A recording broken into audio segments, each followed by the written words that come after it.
Tudo bem, gurias? Bom dia. Bom dia aos meninos também, né? Mas assim, eu agradeço muito o convite, né? Na pessoa da Andréia, quero agradecer a direção e nas pessoas também do Bruno, da Jennifer, os funcionários, aqui, os trabalhadores e trabalhadoras do Sindijus, né? Que foram quem me acolheram e fizeram esse convite. Bom, gente, assim, deixa eu descer daqui.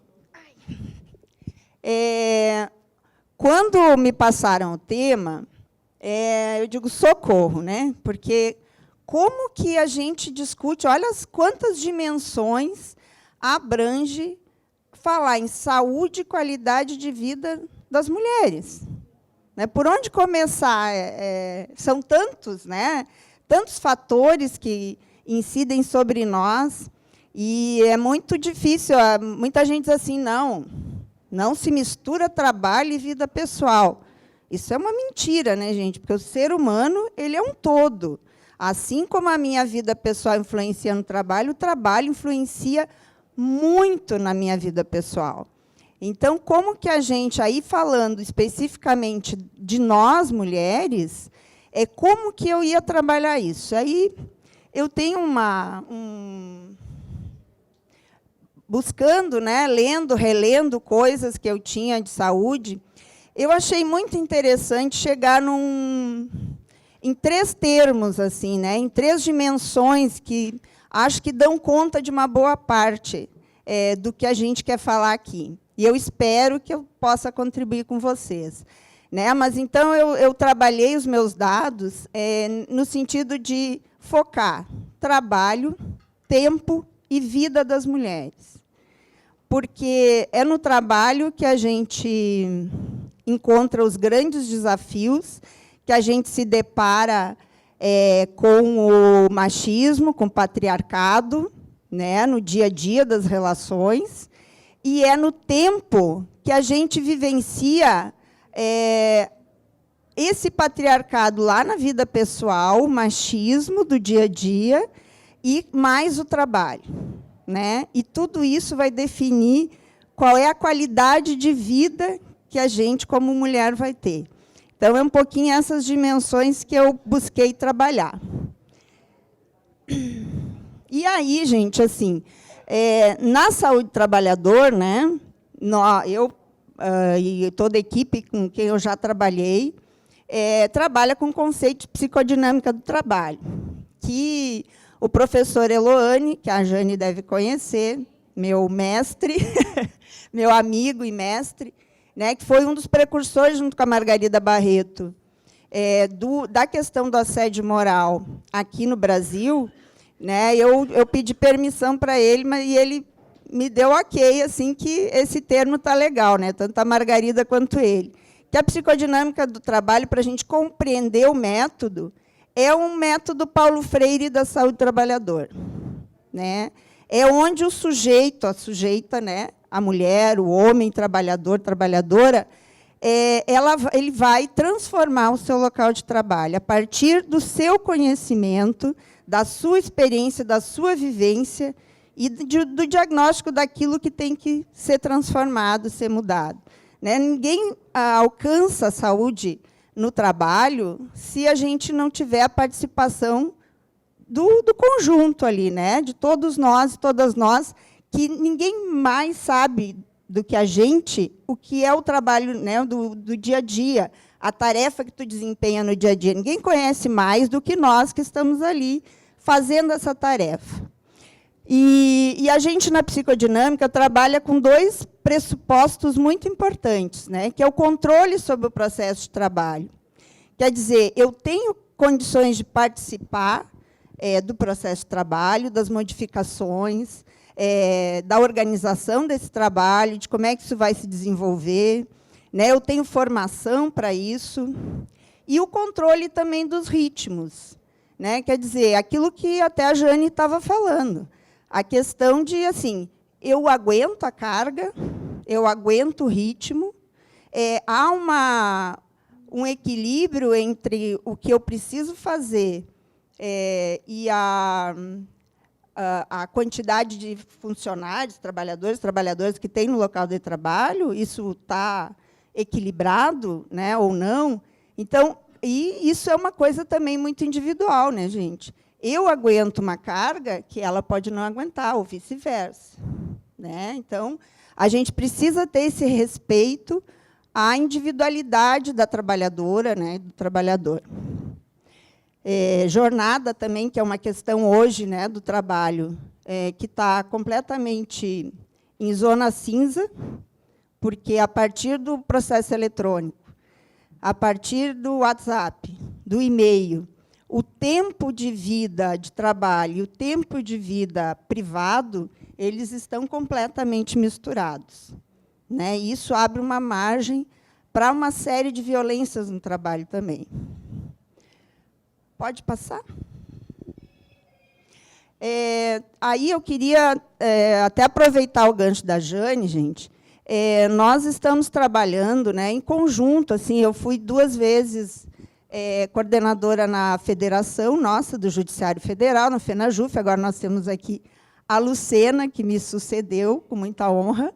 Temos a Andréa na FENAJUD, né, o Guilherme, que trata também dessa questão da saúde, né, do tema da saúde.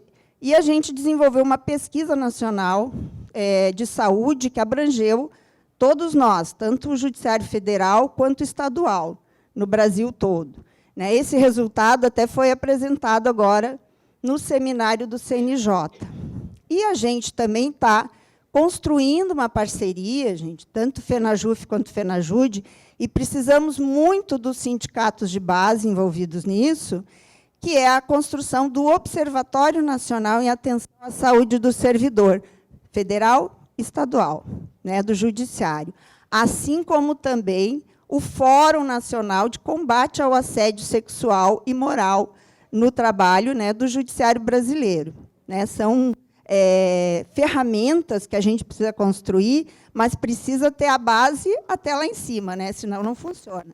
E aí a gente já está buscando parceria também, estava falando com o Rio, né? Agora eu vou falar aqui também, de um dispositivo que nós estamos trabalhando lá no Rio Grande do Sul com a ideia, estamos construindo parcerias, de um dispositivo, na verdade, né, de denúncia de assédio moral e sexual, como ferramenta. Exatamente para aqueles momentos assim, eu não tenho testemunha, né, eu não tenho, tu pode usar de diversas, né, a gente vai construir, a partir da necessidade do que a gente vê nas denúncias, esse aplicativo. E, em relação, gente, à lei de assédio, né, nós não temos assim, uma tipificação como crime, mas há uma preocupação grande, isso já nas discussões das conferências nacionais de saúde do trabalhador, né, lá no fórum também, de que a gente não tem uma limitação nos projetos de lei muito grande, porque trabalha com a criminalização, a punição só do assediador. E, na verdade, gente, não é isso que a gente vê nos casos que a gente acompanha. Se a empresa não for penalizada também, nós vamos estar enxugando gelo.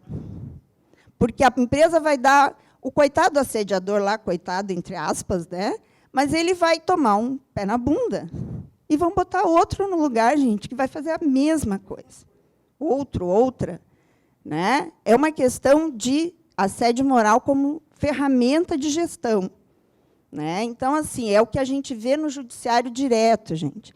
E agora, com a nossa defasagem, a partir da Emenda Constitucional 95, do congelamento e da não reposição de servidores e servidoras nos locais de trabalho, isso cada vez vai aumentar mais. Então, as entidades sindicais elas precisam se construir, né, para que haja um acolhimento, hajam ferramentas para a gente combater essa violência. Trouxe aqui um pouquinho, né, o que eu entendo, né, do olhar da política de atenção à saúde que o CNJ elaborou. Aliás, até... Espera aí. Deixa eu ver uma coisa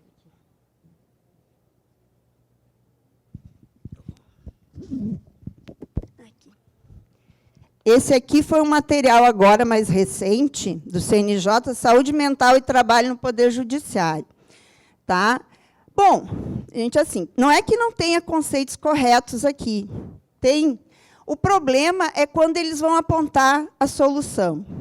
Até na síndrome de Burnout, que nós, mulheres, somos realmente o público maior, o alvo maior, né? Há estudos que falam, né, que a síndrome de Burnout é a síndrome das mulheres superpoderosas. É daquelas que dão conta de tudo, do trabalho da casa. Né? É um esgotamento total pelo trabalho. E aí, qual é a prevenção que eles indicam aqui? Vamos meditar, fazer yoga. Isso. Né? Aí nós vamos cair nessa coisa do tempo das mulheres. Né? Vamos meditar, fazer yoga, buscar fazer preparo, formação de relações interpessoais. Em nenhum momento, gente, o esgotamento, né, o conceito da doença é o esgotamento pelo trabalho. Em nenhum momento eles abordam a gestão no judiciário, a organização do trabalho no judiciário.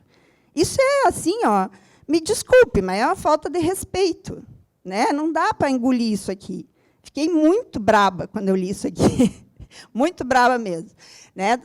Já respondemos isso lá com a professora Margarida Barreto, da UNB, que apresentou a nossa pesquisa nacional, mas a gente precisa assim, se organizar, tanto a nível de Estado, né, quanto nas nossas federações, para ir para cima do CNJ, gente.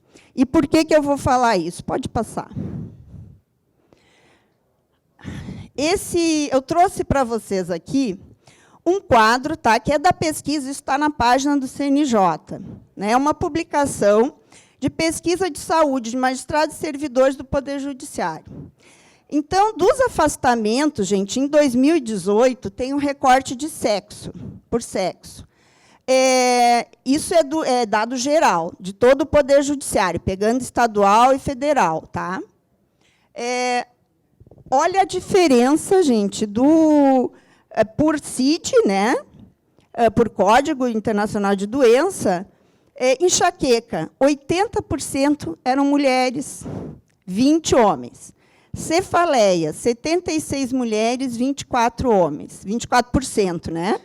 Sinovite e tenossinovite, 71, 29. Reações ao estresse grave, que isso é um apontamento já para o Burnout. Né? 68% mulheres, 32 homens. Outros transtornos ansiosos, 65 a 35. Episódios depressivos, 62 a 38. Lesões de ombro, 62 a 38. Transtorno depressivo recorrente, 59 a 41. E dorsalgias, né, que são as dores, né, do sistema osteomuscular, 59 a 41. Então, nós somos campeãs em todas. E eu digo, bom, mas nós vamos ter que decifrar o porquê disso. Né? O que o trabalho tem feito conosco, que nós somos as mais adoecidas. O que o tempo tem a ver com isso? Né? E como isso reflete na nossa vida. Pode passar a próxima. Aqui eu trouxe os dados da Justiça Estadual. Gente, do Paraná, eu não tenho, porque o TJ aqui não enviou. Então, é uma coisa que eu não sei o motivo. Então, porque assim, é muito importante, gente. Isso é um dado que é incontestável lá. Né? Assim, tanto coisas do censo do Poder Judiciário, quanto dessas pesquisas, a gente tem que abrir, dissecar e olhar do nosso ponto de vista, para fazer a crítica e o embate lá.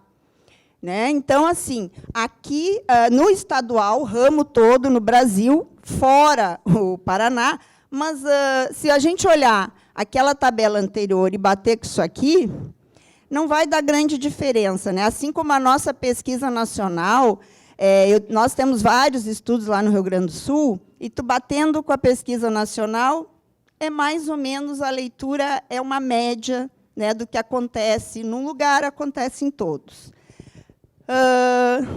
Os transtornos mentais foram responsáveis por 5,1%, né, de afastamentos. E dos osteomuscular, que pegava aquilo, tenossinovite, dorsalgia, né, 6,1%. Que, geralmente, a gente adoece o corpo primeiro, o corpo avisa, depois a cabeça adoece, né?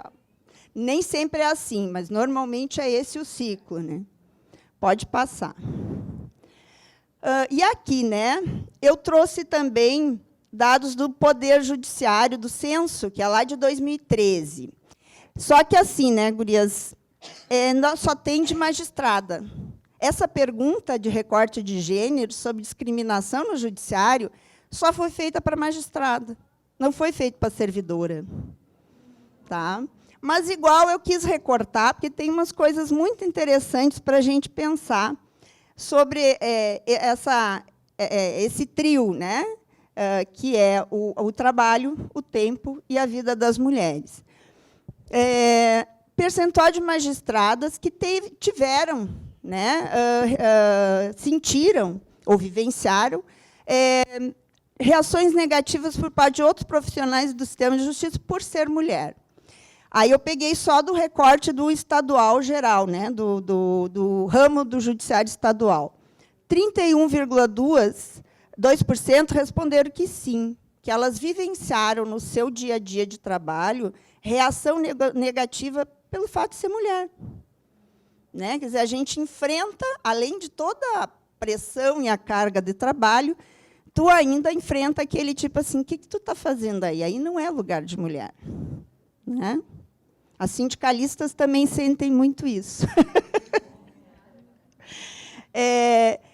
Percentual de magistradas, segundo a identificação dos efeitos da carreira, né, na vida pessoal. Quer dizer, o que o trabalho influencia na vida dessas mulheres, né, na vida pessoal. 61,9% disseram ser mais afetadas do que os seus colegas magistrados. Pode passar. Agora fica mais interessante ainda. Aí, a pergunta era, em relação a se possuía filhos ou não. Aquela primeira pergunta de reação negativa por ser mulher, aí em relação a ter ou não filhos. E olha que interessante, se possui filhos, a rejeição é menos. Se não possui filhos, é maior. Quer dizer, nós somos cobradas por estar ali e nós somos cobradas porque nós não estamos desempenhando o nosso papel reprodutivo.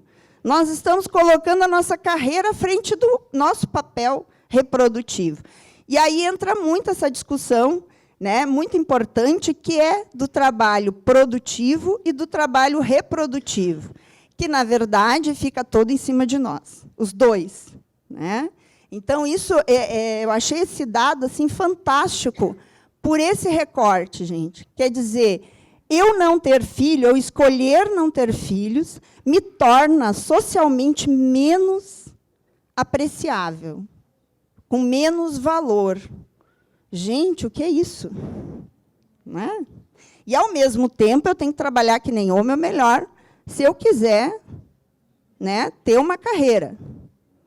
Então, veja como é perverso esse jogo e como isso afeta, gente. Aquela tabelinha lá da frente, ela não é de graça. Né? E não é porque nós somos frágeis, porque nós não somos. Né? A gente aguenta parto, a gente aguenta sobrecarga de trabalho desumana, né? Todo tipo de preconceito, e a gente sobrevive. Então, nós não somos frágeis. Né? Tem alguma coisa errada, é no sistema mesmo que a gente vive.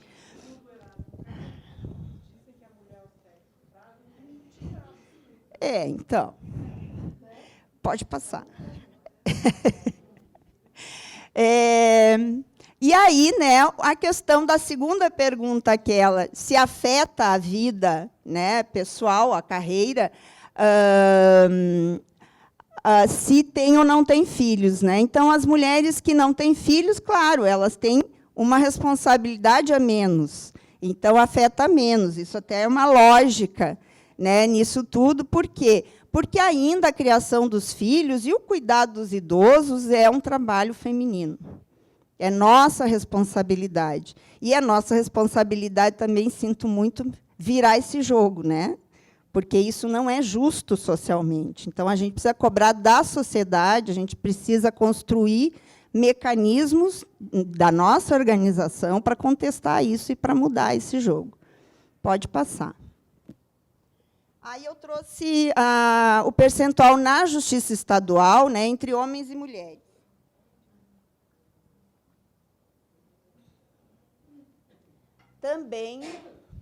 Também, né, só da estadual, gente, ó, vocês são o maior percentual de todos os ramos, em termos de superioridade feminina.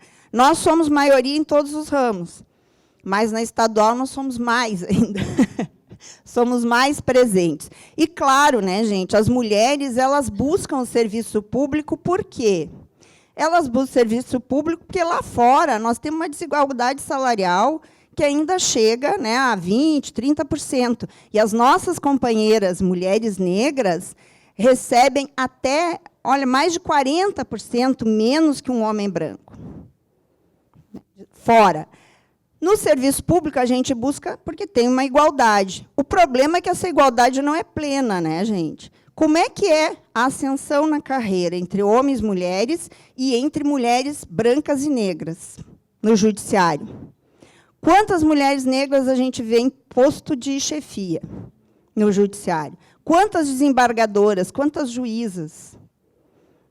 Entende? O judiciário é branco. Depois nós vamos ver esse dado ali. Né? Então, assim, é uma reflexão muito importante que a gente precisa fazer. Né? Por que esses mecanismos eles se desenrolam dessa forma? Né? E onde é que está a origem dessa injustiça? Né? Aí o pessoal achou, né, nesse último período aí, da questão das cotas e a própria cota do judiciário, um absurdo, porque onde é que já se viu, né, agora o meu filho vai ter que estudar mais? Sim, meu filho, vai ter que estudar mais. Tu tem mais oportunidade, vai ter que estudar mais, sim. É assim que a gente trata o assunto lá em casa. Né? Eu tenho 2 filhos branquinhos, se virem, né? Porque eles já tiveram oportunidades que outros colegas deles, né, não tiveram. Então, tem que ter uma compensação, sim. Pode passar. Aqui, né, em relação também é do censo, né, e também tem a pesquisa do IPEA, que é muito interessante, de 2015, que fala do retrato da desigualdade de gênero e raça, 20 anos, compara dados de 95 com 2015. É muito interessante esse trabalho do IPEA. Então, assim, gente, o judiciário é branco. Isso é a Justiça Estadual, que é a pior delas. Aliás, desculpa, a melhor delas, em termos de distribuição entre raça. Né? É a menos branca, está em 68,1%. Né? Porque depois, assim, nós temos no país, gente, as únicas regiões em que branco é maioria é Sudeste e Sul. E, mesmo assim, a média nacional dá um judiciário branco. Então, tem que ter algum mecanismo muito injusto de entrada, né, e social, que isso nos alerta, assim, ops, né, aquela coisa assim, não temos oportunidades iguais. Assim como as mulheres não têm oportunidades iguais em relação aos homens, os homens negros e as mulheres negras, mais ainda, têm menos oportunidade do que nós, mulheres brancas. Na verdade, gente, nós, mulheres brancas, até no mercado de trabalho, ganhamos mais do que os homens negros. Então, esse recorte de raça, o racismo, a gente precisa debater também. Né? Ali é o que eu coloquei. Né? Segundo o IPEA, os homens brancos recebem mais que as mulheres brancas, que recebem mais que os homens negros, e as mulheres negras recebem menos que todos os demais. Né? Que é um absurdo. Pode passar. Aqui, gente, então, eu trouxe isso para a gente pensar um pouquinho sobre a questão do tempo, do nosso tempo. Como a gente distribui o nosso tempo de vida. Né? E essa pesquisa também está lá, esses dados também estão lá nessa pesquisa do IPEA. Proporção da população de 16 anos ou mais de idade, né, ocupada, quer dizer, que já trabalha, que realiza afazeres domésticos. A gente vai ver que, claro, tem a ver com a renda? Tem. Até um salário mínimo, 93,9% das mulheres faz algum afazer doméstico. e só 48,8 homens. A gente vai melhorando, né? Até 3,90,4, aumenta um pouquinho os homens, 54,1. Só que aí, gente, quando começa a crescer a renda, a diferença é muito pouquinha. Então, isso aqui quebra um mito de dizer que, não, as mulheres que têm uma renda maior já são emancipadas. As mulheres do judiciário não precisam discutir questões de gênero. Né? Para quê? Elas são emancipadas, elas ganham bem, elas não fazem tarefas domésticas. Imagina, nem cuidam dos filhos, de certo. Né? Quando o filho fica doente, quem é que falta o trabalho? Então, assim, mulher. Então, isso quebra o mito dessa questão da renda maior, mais emancipação, ela é muito pequena em relação à renda menor. Né? E os homens, o crescimento ele, assim, né? Vai remando. E também quebra aquele argumento que era usado na reforma da Previdência, de que estava tudo bem, tinha que igualar a idade das mulheres e homens, porque na gente já está mais ou menos igual. Né? Está tudo igual. Já nos emancipamos socialmente. Então, isso é bem importante a gente ter essa quebra de mitos, né? Já que essa palavra está sendo usada no país agora, e também a gente ter muita consciência do nosso lugar no mundo, ainda mais nesses tempos de obscurantismo que a gente está vivendo, de retrocessos. Isso aqui é de 2015. Eu não sei se não está pior, porque a tendência, gente, com a lógica que está imposta hegemonicamente hoje no Brasil, a tendência disso aqui é piorar, não é de melhorar. Né? Pode ou não, né? Mas assim, é um temor que pode piorar. Porque, assim, abrir a porta do inferno e não pedir carteirinha, né? Saiu machista, homofóbico, racista, mal educado no trânsito, saiu tudo lá do inferno. Então, pode passar. Então, assim, é tempo, sim, não está fora de época, nem superado, muito antes, pelo contrário, gente, a gente falar em emancipação, a gente falar em violência de gênero no trabalho e na nossa vida, na violência de gênero racial também. Né? O feminismo, ele precisa... O feminismo também, em boa medida, gente, era branquinho. Né? Aí, assim, até algumas feministas branquinhas se incomodam com o empoderamento das mulheres negras. Só lamento, né? A apresentação, né, foi abordada uma coisa muito importante. Agora, sim, uma questão que eu observei, inclusive ontem, eu comentei com algumas colegas, né, o quanto o Tribunal de Justiça, no geral, assim, dos servidores, está envelhecendo.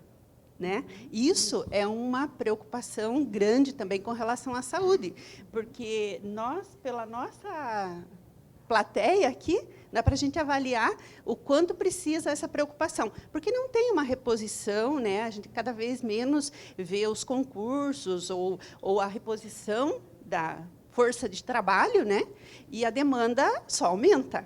Né? Então, isso também é uma questão de saúde e que tem adoecido muita gente também. Né? Então, só uma observação. Obrigada.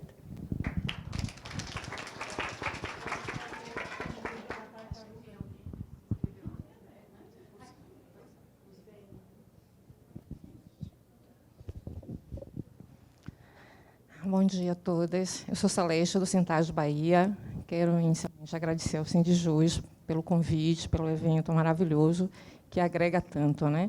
São assuntos inesgotáveis e que a gente precisa, realmente, de forma recorrente, estar debatendo para que a gente possa transformar esse mundo, né? O mundo das mulheres, sobretudo, que são tão discriminadas ainda, né? Na sua grande maioria. A professora Mara falou em questões muito relevantes e muito importantes para que a gente possa refletir. por exemplo, e eu quero aqui trazer a questão das cotas, né? Que é algo que ainda causa ainda tanta perplexidade, mas as cotas, gente, elas não privilegiam, elas garantem, né? Garantem o acesso, né? Eu acho que foi uma coisa que o governo de esquerda fez, que incluiu realmente, né?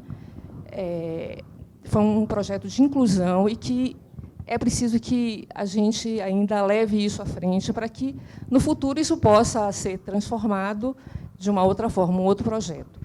Uma outra questão também que a professora falou, que é também significativo, é no tocante à educação. Eu acho que tudo perpassa por isso. Ontem, na palestra de ontem, a gente pôde ver que, sem o acesso à informação, vai ser muito mais difícil a gente transformar, não é? Porque é preciso que a gente tenha um projeto de educação amplo, né? Que a gente garanta, não escola particular, mas escola pública, de qualidade, né? Para que todos tenhamos acesso, né? Que os filhos, né, das mães que precisam trabalhar, né, que tenham um ensino de qualidade, que possam realmente até ter acesso mesmo às universidades. A universidade é branca, não é? Essa inclusão, por exemplo, eu sinto que ainda há muita discriminação do preto em sala de aula, né, do preto na universidade, porque a universidade é branca, os estudos, inclusive feministas, são estudos que vão buscar referência de mulheres estadunidenses, que é uma outra referência. A gente precisa trabalhar as nossas mulheres, a nossa realidade, a nossa cultura, isso ainda é muito incipiente. Se não houver isso, dificilmente a gente vai transformar. Então, a luta, nesse sentido, é grande, e é preciso que a gente tenha essa consciência, que a gente, cada vez mais, a gente entenda isso, né? A falar o preto é porque não teve acesso. Por quê? Foi escravizado, mas é inteligentíssimo, e se for para a universidade, não tem, gente, somos humanos, somos todos uns, entendeu? Então, é preciso que a gente garanta isso, não discrimine, não ache que, porque entrou na universidade sem saber, com relação aos pretos. Isso é uma evidência que se a gente constata nas falas, nas narrativas, né? Entrou sem saber nada, é uma educação... O governo atual diz isso, né, o tempo todo, ele quer elitizar ainda mais o ensino. Então, eu acho que é preciso que a gente confie e busque, né, que resista a essa discriminação. Um outro ponto também que eu acho que liberta um pouco também a mulher hoje, que tanta gente ainda tem um preconceito, Bolsa Família. O Bolsa Família libertou muitas mulheres, né? Muitas mulheres, porque hoje ela pode dispor desse dinheiro e não está tão submetida à violência, né, dos homens. Então, por mais que a gente possa achar que o Bolsa Família é um projeto que vai, digamos assim, beneficiar, né? Gente, as mulheres estão mais preguiçosas, ninguém quer mais fazer trabalho doméstico fora. Eu ouço muito isso lá em Salvador, né? Não temos mais trabalhadoras domésticas porque esse Bolsa Família realmente não tirou. Tem mais escravo, quer dizer, exatamente. Né? Então, são projetos muito relevantes. E eu gostaria de fazer uma fala muito mais consistente, mas é uma coisa assim que vem do que a gente percebe, né, no nosso dia a dia. E, professora, a senhora está de parabéns, viu? Vocês do Sindijus também, por estar trazendo e estar dando essa contribuição para que a gente possa realmente estar constantemente debatendo sobre essas questões. Muito obrigada.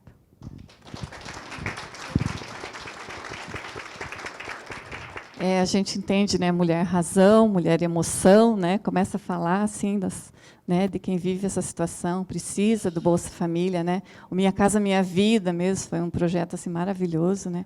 Que a gente espera, né? Com esse governo não sei como é que vai ser, né? Ou a gente sabe como vai ser, né? É temeroso, né, a situação. Mas eu gostaria de falar, fazer uma questão com relação ao teletrabalho. Eu faço parte da comissão do teletrabalho no Tribunal de Justiça, e a gente teve reunião agora, outro dia, e assim nós temos 302 colegas, né, servidores e servidoras que fazem o teletrabalho, né, que trabalham em casa, vocês sabem como é que funciona esse projeto. E o tribunal está assim, bem eufórico com os resultados, né, porque a pessoa trabalha 15%, 20% a mais do que trabalharia no fórum, e sob suas expensas. Né? Em casa, ela vai ter que comprar o computador, ela vai ter que gastar a energia elétrica dela, e, enfim, trabalhar em casa é complicado. Mas, assim, por outro lado, a nossa categoria dos servidores do Paraná também querem, né? A gente teve uma certa, né? No início não era contra, mas como a nossa categoria quer, né? Quis, a gente está dentro, né? Tá dentro da comissão e está tentando ajudar, enquanto sindicato, né? Da melhor forma que a gente pode. Eu levei essa preocupação com relação à saúde dos trabalhadores, desses servidores, dessas servidoras que estão fazendo teletrabalho em casa, né? Só que o tribunal ele não está preocupado com a saúde, né? Então a gente levou essa questão para eles, porque como a Mara mostrou aqui, eles não têm dados, né? De quem está afastado e por quê. Agora imagine a pessoa em casa, se o tribunal vai saber se ela está doente, se não está. Né? Então, eu queria saber, Mara, se tem alguma estatística, alguns dados, né, com relação ao teletrabalho aqui no Tribunal de Justiça do Paraná. Começou agora, tem 1 ano só. Né? Então, por enquanto, é recente, ainda não tem como ter esses dados. Mas, futuramente, a gente está bem preocupado, né, André, enquanto sindicato, com essa situação. Não sei se alguém tem mais alguma questão. Aí a gente...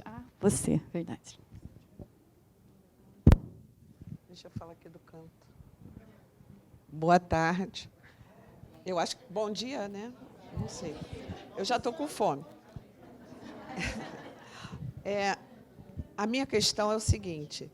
Eu trabalhei numa primeira vice-presidência do TJRJ, e lá eles colocaram câmeras para vigiar se os serventuários, né, se eles levantam para ficar de conversa, se eles estão muito tempo fora do local de trabalho.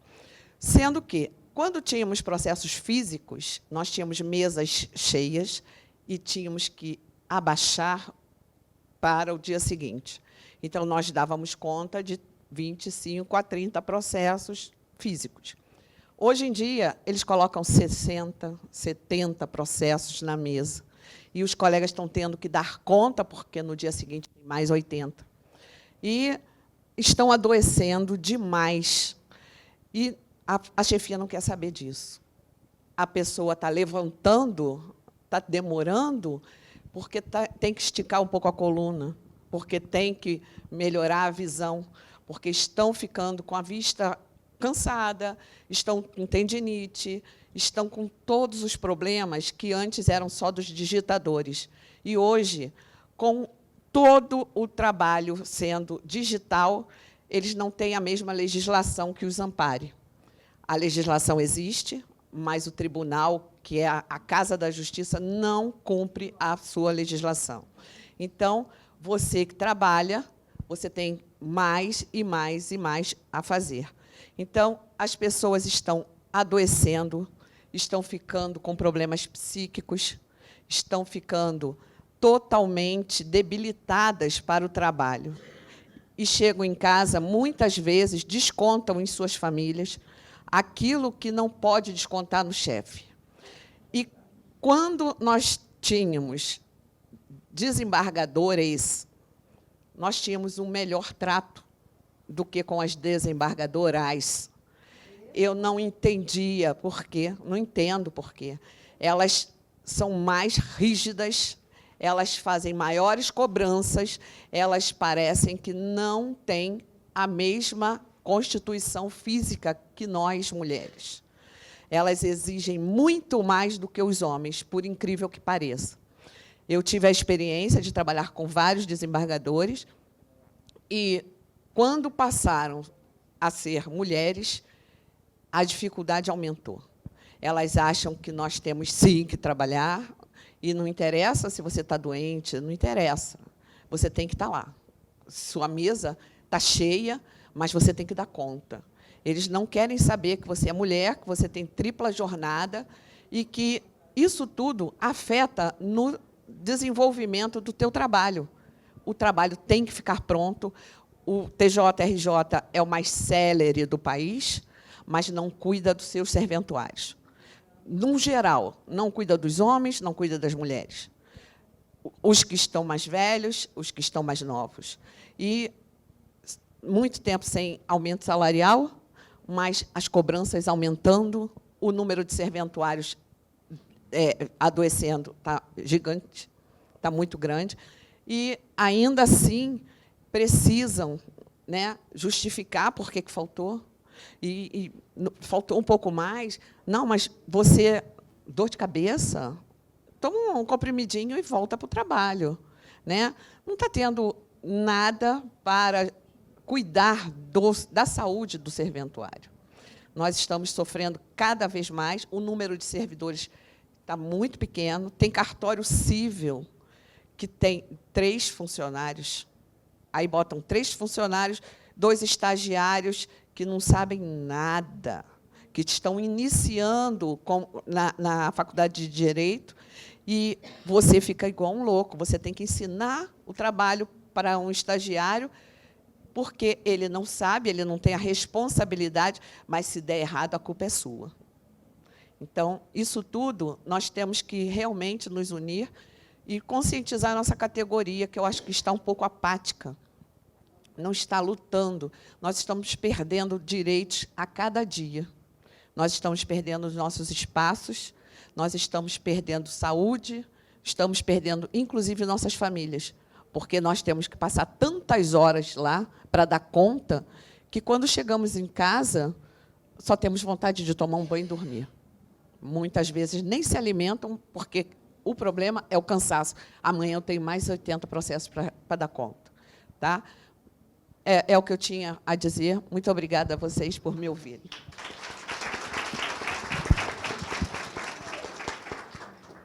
Essa situação, ela é alarmante. É o maior grito que alguém pode dar, é quando se mata, né, quando tira a sua vida no local de trabalho.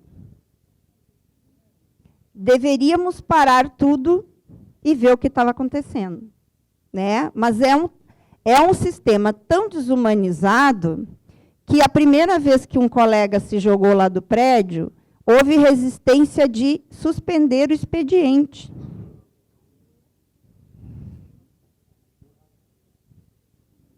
Né? Então, quanto a gente vale para o sistema? A gente não vale nada.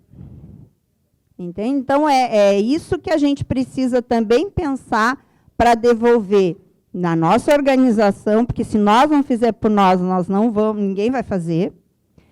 E também, que justiça a gente está produzindo para a sociedade. Né? Porque, se alguém se joga e não vale nada, imagina o pobre que chega lá no sistema de justiça. Vale quanto, então, se nós não valemos nada? Né? E mesmo essas questões assim, ó, de aposentadoria por invalidez, uma grande parte, gente, aí eu não tenho um dado, óbvio, palpável, mas, assim, é uma percepção de acompanhamento de casos, que eu tenho muitos acompanhamentos já no decorrer dessa luta, elas não precisavam acontecer, a incompetência de gestão, né, que acaba adoecendo mais a pessoa, é o manejo daquele problema que é completamente desumanizado. Né, Marcos? Então, joga a pessoa para fora, é o melhor até, né, porque para se curar, tu precisa sair dali. Não precisaria ser assim. Né? Não precisaria ser assim. É o que a gente vê na maioria dos casos. E, muitas vezes, usando, né, processos administrativos para perseguir. Um dado que a gente tem, isso sim, né, é já dado científico, é quem é mais assediado ou quem é mais discriminado. Em primeiro lugar, são os adoecidos. Depois vem o machismo, né, e o racismo, e assim, mas o topo da discriminação é o adoecimento. Quer dizer, o mesmo sistema que me adoece me discrimina por eu estar adoecido, não aguentou. Né? Então, essas questões, assim, a gente precisa ter muita sensibilidade também nos locais de trabalho, né? Muita solidariedade. Né? Porque, muitas vezes, essa sobrecarga, essa falta de servidor no local de trabalho, nos irrita quando alguém fica doente. Pô, vou ter que trabalhar agora mais ainda. Né? Só que a gente pode pensar que amanhã pode eu estar doente. Né? Então, assim, compreender que aquele mecanismo que está nos moendo não é culpa do colega, da colega. Né? O furo é mais em cima e que a gente precisa combater de forma unificada. Né? Sem dúvida, também essa questão da dificuldade da gente acessar a nossa categoria, os nossos colegas, para vir para a luta, para estar aqui, todo mundo sabe, gente. Mas esse sistema de sobrecarga, né, do próprio retrocesso civilizatório que a gente está vivendo, que está em curso, gente, as pessoas, muitas vezes, elas fecham a portinha para sofrer menos. Né? Porque, senão, qual seria o motivo, gente, da classe trabalhadora hoje não estar na rua toda? Nós estamos perdendo renda, direitos a varrer. Né? E o que esse mecanismo de alienação, né? Como é forte essa corrente que prende, né? Que nos arrasta para baixo, para ficar quietos. Então, romper o silêncio, abrir espaços, participar, gente, hoje é mais revolucionário do que nunca. Pode pensar assim, né, a Márcia falou, é a primeira vez que eu falo. Falou muito bem, Márcia, entende? E assim, não importa se tu vai falar melhor ou pior, mas a gente exercitar, né, essa troca é o fundamento, né, é o início, é um empoderamento que a gente precisa ter. As mulheres se preocupam muito em falar muito bem. Né? Os homens não têm muita preocupação. Vocês podem ir em assembleia, tem homem que pega, fala qualquer coisa, e era isso. Né? Um monte de chavão, assim. As mulheres elaboram, pensam. Ai, meu Deus, mas será? Não, acho que eu não falei bem. Né? Então, a gente, só exercitando é que a gente vai aprender. Né, gente? É falta de exercício, muitas vezes, que a gente tem essa dificuldade toda. E não que não dê um friozinho e treme um pouquinho a perninha, mas isso é normal, né? De todo mundo que leva a sério o que está fazendo. Né? Então, isso faz parte, mas a gente precisa realmente ter essa unidade, e eu espero que daqui saiam muitos frutos para nós. Né? Eu não sei se eu esqueci alguma coisa, gente, não é por falta de relevância, é que o cérebro não deu conta mesmo de registrar, tá? Então, se eu falhei, depois a gente pode conversar, ou vocês me lembrem agora, né, para eu poder também fazer essa finalização e nós ir almoçar, né? Vamos faminto já.